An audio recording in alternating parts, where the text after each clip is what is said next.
So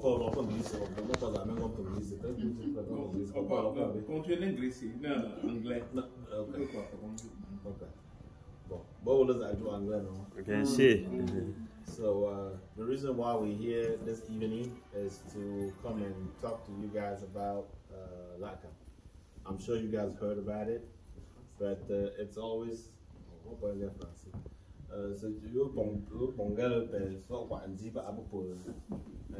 qu'on vienne comme ça, qu'on se rencontre et qu'on vous dise de vive voix sur pourquoi on est là. Bien que vous tous, vous soyez déjà membres de LACAM, il est important que quand il y a des événements importants, qu'on vienne raviver avec les frères et leur rappeler l'importance des événements que nous avons ensemble et que nous allons organiser ensemble.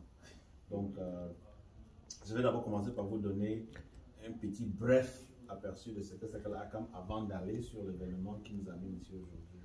L'ACAM, c'est un mouvement, ce n'est pas une association, c'est un mouvement qui réunit tous les Bamilékés du monde. Si vous êtes Bamiléké, vous êtes à n'importe quel coin du monde, vous êtes d'office membre de l'ACAM. L'objectif ici est purement culturel. Nous ne faisons pas la politique, c'est pour ça que quel que soit le bord d'où vous êtes membre de l'ACAM tant que vous êtes Bamiléké. Nous sommes apolitiques. Et notre premier objectif, c'est la valorisation de l'être Bamiléké lui-même, dans son être physique et culturel. Ça veut dire ce que ça veut dire. Deuxièmement, nous faisons dans la pérennisation de nos valeurs culturelles. La pérennisation. Ce que vous faites ici, c'est la valorisation. Vous continuez ce que les parents nous ont montré. Donc nous valorisons. Vous faites les fêtes, vous faites des cérémonies culturelles pour valoriser, pour apprendre à nos enfants. Mais le vrai problème, là où nous avons constaté que nous péchons, nous, notre génération, et même les générations avant, là où il y avait un péché, c'est le fait que nous n'avons pas documenté notre culture. Nous n'avons pas documenté nos valeurs coutumières. Si je vous posais la question, comment créer un lieu sacré? Chacun de nous ici a un lieu sacré dans sa concession. Comment on l'a créé? Beaucoup vont dire, je vais arriver au village demander au père. Et parfois, le père ne connaît pas. J'ai pris juste un exemple. Si on dit, comment on fait pour s'asseoir sur la chaise dans sa concession? Je prends le cas le plus simple de s'asseoir sur la chaise dans votre propre concession. Comment on fait pour s'asseoir? Qu'est-ce qu'il faut? Et pourquoi on le fait? À quel moment on le fait? Très souvent, vous ne savez pas. Mais vous allez arriver au Cameroun un jour, vous dire, tu vas t'asseoir sur la chaise avant de partir. Tu vas le aussi faire. Tu ne comprends pas ce qui est en train de se passer. Et si vous regardez bien, la faute ne vient pas à nous. La faute ne vient pas peut-être à nos parents. C'est comme ça que nos coutumes, nos valeurs coutumières et culturelles se sont passées par le langage, à travers les siècles et les siècles. Mais il se passe que c'est en train de se mourir. Donc il faut absolument documenter ces valeurs-là, afin que si un jeune quittait ici aujourd'hui et allait au village, après avoir fait 10 ans dehors, je prends toujours cette anecdote. La première fois que moi je vais au village après que papa soit mort, maman dit, va en bas dans la maison des crânes, tu allumes le feu. Qu'est-ce que je fais? Je sors 5000 francs, je donne aux enfants, allez acheter les fagots de bois, apporter les allumettes, eux-mêmes ils allument ils apportent le bois, ils allument. Et puis, quelques 30 minutes après, je suis parti. La fois prochaine, ma soeur qui habite à Bouddha arrive dans la concession et on lui dit, va en bas nettoyer la concession. Et après, j'entends quelqu'un en bas qui est en train de chanter et danser. Et elle est toute seule. Et par curiosité, je descends et je lui dis, je m'assois dehors. Elle est assise dans la maison, elle a tout nettoyé, découpé les herbes à elle-même, à travers la concession, surtout la partie qui est comme notre église, là où on garde nos crânes. Et elle était en train de chanter, de communier en fait, avec ses ancêtres. Elle disait beaucoup de choses. Elle parlait, elle parlait seule, elle rappelait à grand-père comment, est-ce qu'il se rappelle comment, et elle parlait seule. Et je croyais que grand-père était là. Mais elle était en train de parler toute seule. Et après, elle allait visiter tous les lieux sacrés avec du sel, des djinjin, la cola, mélangée avec les poussins. Et moi, je ne comprenais pas où elle a appris tout ça. Et après, elle fait le tour, elle chante seule. Et je me rappelle le lendemain, ça c'est quelqu'un que c'est moi qui lui donne le transport le lendemain pour qu'elle rentre à chambre. Mais elle était tellement épanouie et contente, et moi j'avais l'air triste parce que j'avais l'impression que je ne savais même pas pourquoi j'étais au village. Mais elle avait envie de revenir le lendemain. Je l'accompagne et je lui donne le transport, mais elle rentre étant plus égayée que moi. Alors que c'est moi qui m'occupe d'elle. Je veux que vous compreniez un peu. Ça, c'est quelqu'un qui est vraiment allé au village. Et qui a fait ce que quand on dit je vais au village, je fais. Nous ne savons pas qu'après avoir passé 3-4 ans dehors, quand tu vas au village, il y a un certain nombre de choses que tu dois faire pendant que tu es dans cette concession. Tu dois même dormir au village. Généralement, ce qu'on fait, c'est quoi? Tu vas au village, tu fais un peu de truc, puis tu cours, tu vas en ville dormir, et puis tu reviens. Et tu ne comprends pas que tu t'es peut-être même créé plus de problèmes pendant que tu y étais, que tu n'en as résolu. Et tu repars. Et tu dis, j'étais au pays. Pourtant, tu as fait 3 semaines à Douala, 2 semaines à Yaoundé, demi-journée au village. Et les jours même tu es allé au village, tu vas le matin, à 15 h, tu es déjà parti. Tu n'as pas vraiment le temps de communier.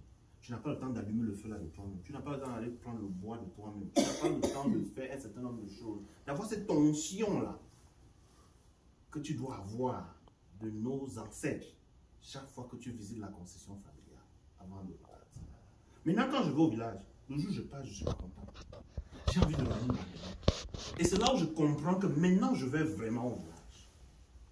Oh, il y a 15 ans, j'y allais, mais c'était pas au village. Donc, c'est pour ça. Pourquoi? Parce qu'on ne sait pas documenter. Si quelqu'un avait documenté, si on avait un site web, ou quand mon aîné là va au village, il dit aux enfants, prenez le site web, regardez qu'est-ce qu'on fait à Fotouni dès qu'on a fait 10 ans dehors. Ou un enfant qui n'a jamais été au village, qu'est-ce qu'il fait? Il goûte, il tape dans le site web et ça lui dit ce qu'il va faire.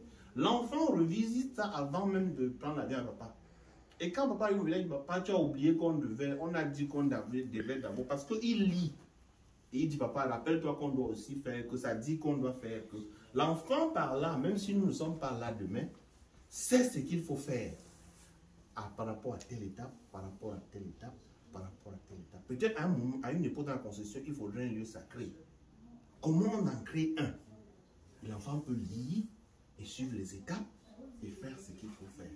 Peut-être à un moment, il va falloir aller faire des sacrifices dans les lieux sacrés ou sur les crânes des ancêtres. L'enfant peut lire à quel moment ou à quelle étape est-ce que tu sens que c'est quelque chose qu'il faut le faire.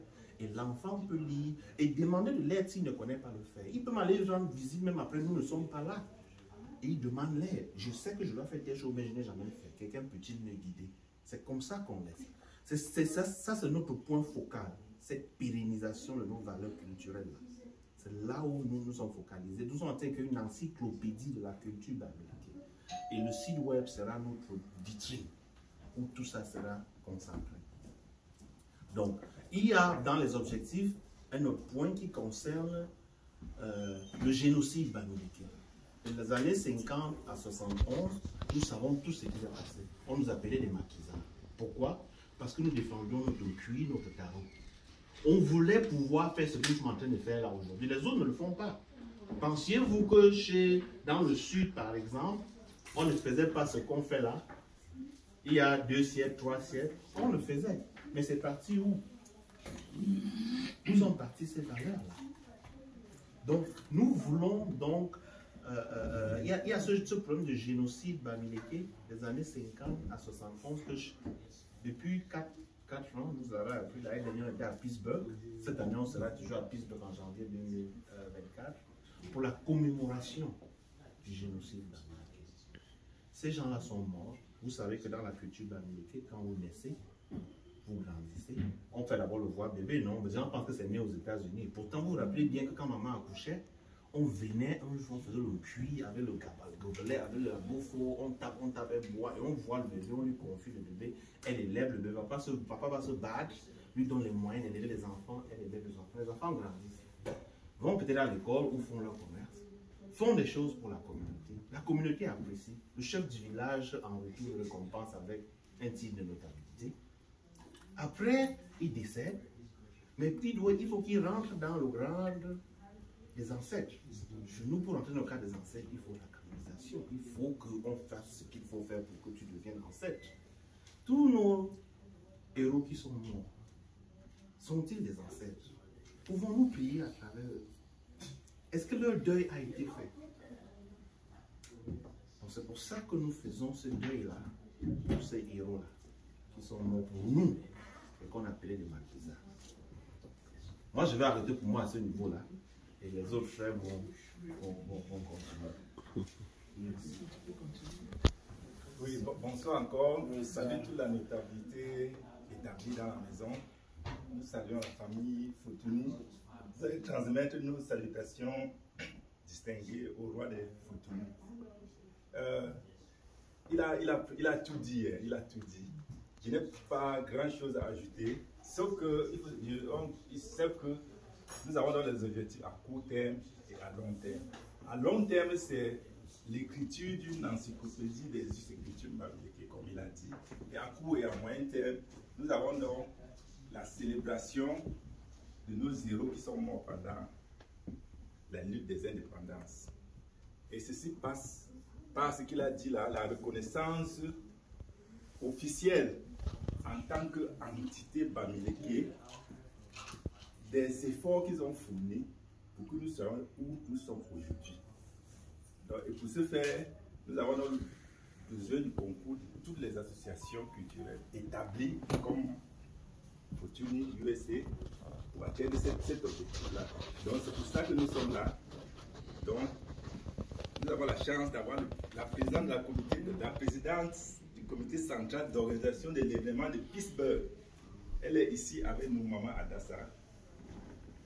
Elle peut nous dire davantage. Donc, en passant, nous avons été rejoints par le prince. Il va se présenter. Oui, bonsoir à tous. Bonsoir à la famille Foutouni. Je remarque beaucoup de visages et beaucoup de personnes ici me remarquent aussi. Oui, comme disait notre frère Lakam, je dois juste ajouter quelque chose.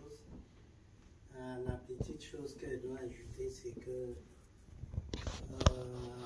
notre tradition, nous sommes en train de nous réveiller. Nous réveiller comment? Vous voyez un peu la communauté juive. Un juif ne peut pas laisser la boutique de son frère à côté à 100 mètres pour acheter quelque chose dans une boutique à 5 mètres. C'est un peu ce que nous voulons, comme disait le notable chrétien, c'est ce que nous voulons imprégner dans notre communauté. Il faut que nous apprenions à vivre ensemble. Il faut que nous formons une communauté forte. Et on doit toujours commencer quelque part. Nous avons, le colon nous a trop divisés. Je comprends le fait, j'écris le fait, je lis le fait, mais je ne peux pas parler. Juste pourquoi? Parce que nous, quand nous étions à l'université en 92, on a commencé cette révolution, la langue maternelle, on appelait langue maternelle. Moi, j'appelle ça langue nationale. Vraiment. Notre objectif était de transmettre de telle manière que tu es Bassa, ta grand-mère parle Bassa, tu veux transmettre un message à ta grand-mère, tu me rends compte, tu parles en Bassa, j'écris, j'arrive, je lis à ta grand-mère tel que j'ai écrit. Elle comprend, mais moi, je ne comprends pas. On devait commencer par là et après trouver une langue nationale pour notre pays. Bon, le colon a vite compris. Il a continué et cela, ça se multiplie avec l'administration de notre pays. Alors l'ACAM aujourd'hui veut que ces fils banniques se réunissent. Pour ceux qui étaient à Pittsburgh l'an passé, vous avez vu la présentation de nos tenues traditionnelles, même des bouquins pour apprendre nos enfants nos langues. Je crois qu'il y avait le Féfé, le Medjumba, le Biembon, le Romala, le Yemba. Il y avait tout ça. Nous devons nous intéresser à cela. Alors nous vous encourageons tous d'être avec nous à Pittsburgh. Puisque ce n'est pas l'affaire d'une personne. Même quand on parle de la présidente du comité d'organisation, il faut toujours des gens devant pour... Nous sommes tous appelés à joindre la locomotive, à avancer ensemble. Il n'y a pas de grand ni de petit. C'est notre affaire à nous tous. Le colon a appelé nos ancêtres des maquisards. C'est aujourd'hui que nous comprenons qu'ils luttaient pour la bonne cause, pour la réunification, pour l'indépendance, pardon. Donc, chers frères, notre message, avant que notre président d'organisation le termine, notre message, c'est encourager tous les frères et sœurs à joindre ce mouvement, je peux appeler mouvement. Vous avez vu comment même nos chefferies traditionnelles sont en train d'être boycottées par l'administration. Il nous faut faire quelque chose. Et si on ne se met pas en bloc, on doit périr un à un. Merci.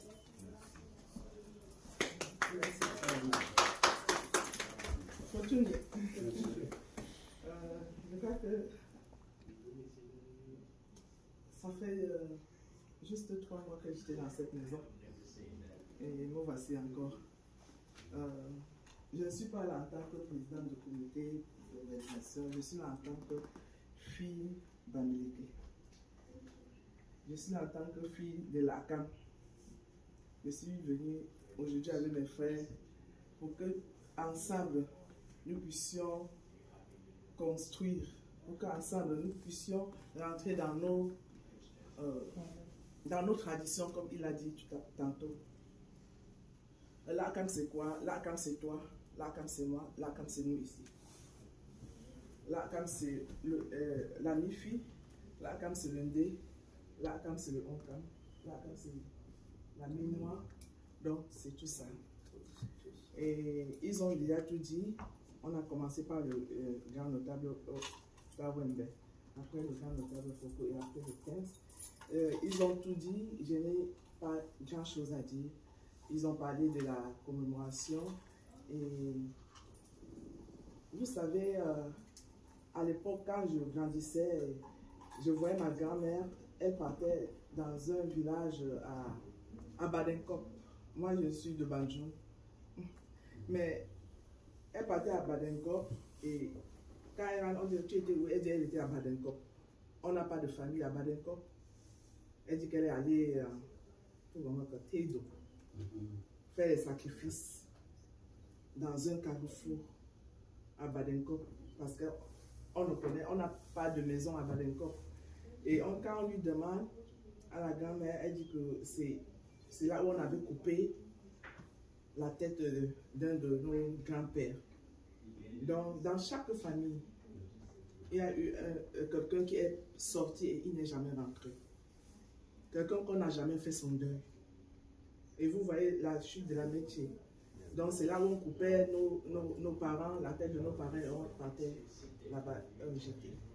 Donc, nous sommes là maintenant pour pleurer ceux-là qu'on ne les a pas connus, qui sont sortis et ne sont jamais rentrés à la maison. C'est pour ça que nous invitons tous les fils et filles Bamileke, qu'ensemble nous puissions commémorer tout cela. Et parmi eux, ils ont tué plus des millions de Bamileke, mais il y en a les noms comme ça. Même en grandissant, nous avons cité les noms de Ernest Wangé, de Oumniobe, de Fossi Jacob. Donc, Ernest Wandja a été assassiné le 15 janvier. Et nous avons pris le cas de Ernest Wandja pour commémorer tous nos martyrs en janvier. Donc, avant le 15 ou après le 15. Et cette année, nous avons choisi de le faire le 19 et le 20. Et comme a dit Taïma tout à l'heure, les fils bamileke, les juifs ne peuvent pas aller acheter quelque chose à un étranger. Donc sur ce, nous aussi, nous allons travailler que dans notre famille. Cette année, on a pu avoir comme notre doyen, notre monument Saint Thomas, qui sera là pour commémorer à Boudou. Nous avons réussi à avoir notre, je ne peux pas dire notre grand frère ou notre grand-père, notre talentueux, celui qui nous amène dans la vraie tradition. Takam 2. Donc il sera là. Et il ne peut pas faire seul, je ne peux pas faire seul, nous sommes les Bamileke. Un seul ne peut pas attacher un paquet, ni un doit retirer la viande que nous aimons tous dans la marmite. Et quand il y a deuil, n'importe qui a sa maison de deuil. Mais nous sommes où pour avoir notre maison de deuil? On a une seule maison de deuil. Et nous demandons à tout le monde d'y participer, avoir sa part de boisson de Colomba.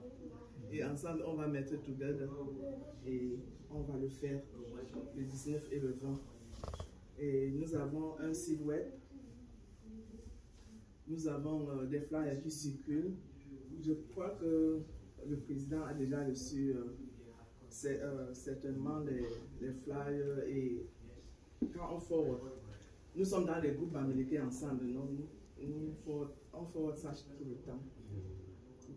Donc nous sommes venus ce soir vous dire, ensemble, nous pouvons soulever les montagnes. Ensemble, nous pouvons nous démarquer des autres. Donc c'est pour ça que nous sommes là ce soir. Je ne sais pas si quelqu'un d'autre a quelque chose à ajouter. Bon, disons que pour les modalités pratiques, pour ceux qui ne peuvent, nous avons mis en place les transports en commun.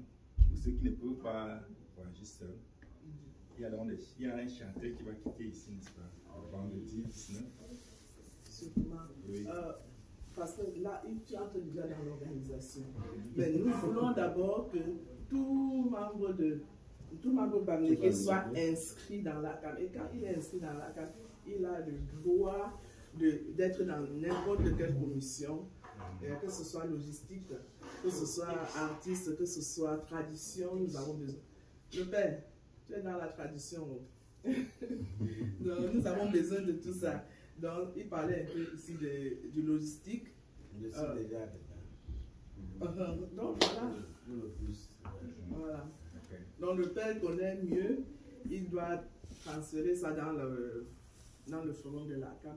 Nous vous invitons de vous inscrire et ensemble, nous allons travailler pour l'organisation de cet événement et pour la réussite aussi. Et parfois, c'est bien quand peut-être dans une communauté comme Foutouni, vous pouvez vous entendre, peut-être faire un groupe de personnes qui veulent aller et vous vous inscrivez tous peut-être au même moment ou peut-être même nous faire parvenir la liste et nous pouvons vous aider à vous inscrire. Il y a le site web où n'importe qui peut aller s'inscrire. Mais si ça pose un problème, vous pouvez nous faire la liste de tous ceux qui sont disponibles. Comme ça, dans l'organisation, on peut planifier qu'ils ont 10 là-bas, peut-être ils n'ont que 2 voitures, il y aura peut-être 5 qui auront besoin de voitures, et on peut voir comment le chapelle peut, dans l'organisation, prendre sur. Donc, on aimerait que les communautés se mettent ensemble pour venir ensemble, afin que là-bas, qu'on puisse dire voilà les Foutouni, voilà les Fonjomakouet, voilà les Batier, voilà les Banja, que les gens viennent vraiment en délégation très forte. Et je vais ajouter quelque chose à ce que tu viens de dire. Par exemple, pour le tour du deuil, vous savez, quand les Bouddhas entament le deuil, les Banjounais ne peuvent pas porter. Quand les Batiers entament, c'est différent. Donc, c'est pour ça que nous voulons recenser tous les villages, tous les villages bamileke. Par exemple, il y aura tout le deuil on dit quoi, le Onkam. Parce que vous comprenez, après ce sera les bouts de la main noire, après le haut plateau et après le cookie. Donc, nous sommes en fait tout pour que vous puissiez organiser le deuil. Tout est dans le Onkam. Donc, le Onkam, on pourra juste se mettre en groupe de département. Et quand on parle, je crois que la MIFI, le grand MIFI culturel, parce qu'on a divisé aujourd'hui, c'est ce qu'elle dit, même l'administration camerounaise est en train de copier ce que les colons ont laissé, diviser pour mieux régner. Parce que le grand MIFI a une langue maternelle, comme on dit, une langue nationale, qui est le Womala, mais on s'efforce à les diviser. Le Onkam a une seule langue, on appelle le Féfé. Par contre, le Fotuni, quand il parle, son frère Fotuni, je crois que lui, il est Bangam, ou il est Baté, ou il est de Badenkop. Donc, tous ces villages. Par contre, Badenkop, Baté, Bangam sont dans le grand MIFI culturel. Parce que le chef de mon village à Bati, quand il va au Lakam, il doit aller à Fotuni. Oui. Et Fotuni, ce sont presque les mêmes patois. C'est pourquoi quand un gars de Fotuni, quand quelqu'un de Fotuni parle, quelqu'un de la MIFI le comprend mieux qu'une personne de Fotoman, ou de Bana, ou de Bafan, ou de Banka, ou de Bakou, ou quoi que ce soit. Donc, nous voulons faire ces efforts, puisque toujours il faut commencer quelque part. On a tellement divisé les Bamileke de telle manière que si nous ne prenons pas ensemble, si nous ne nous mettons pas ensemble pour cette révolution, nous allons tous périr. Nous allons tous périr. Nos enfants ici ne parlent pas nos langues. Pourquoi? Parce que nous avons une pression. Combien de temps est-ce qu'ils passent avec nous à la maison? Même le français que nous sommes quittés du pays avec, peu sont les enfants qui parlent ce français. Disons qu'il y a tellement d'aspects et tellement d'avantages, tellement de choses qu'on peut discuter quand on sera ensemble dans le groupe. Pour ceux qui sont dans le groupe, on peut pas venir ici à gagner, prendre votre réunion pendant 4 temps pour vous parler de tous les bienfaits de ce qu'on est en train de faire. Donc nous voulions donc profiter de cela pour vous dire grandement merci de nous avoir accueillis ici ce soir. Le président a toutes les informations qu'il faut pour se joindre au groupe.